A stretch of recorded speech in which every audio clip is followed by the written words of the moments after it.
This is Science Week 30, Day 1, and we are continuing our exploration of the sun and the brightness of the sun.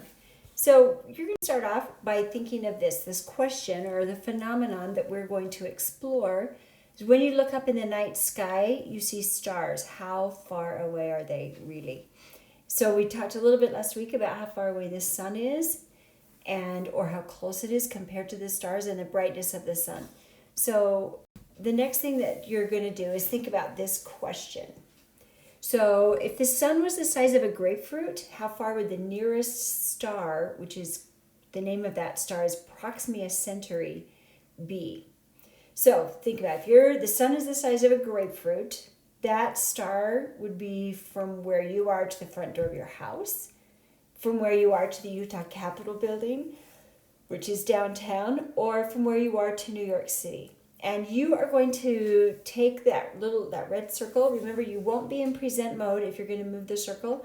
And you're just going to move that circle to either A, B, or C as you make your choice. And then keep that in mind as you keep your choice in mind.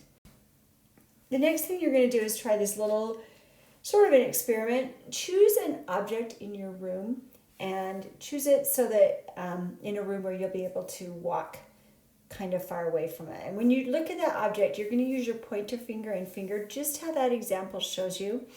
You're not going to actually touch, you'll touch the object, you'll measure it with your pointer finger and finger, and then keep your pointer finger and finger where they are and walk backwards 15 steps.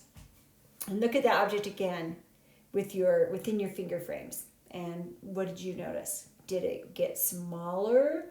Does it appear bigger? Does the actual size of the object change? So think about some of those things.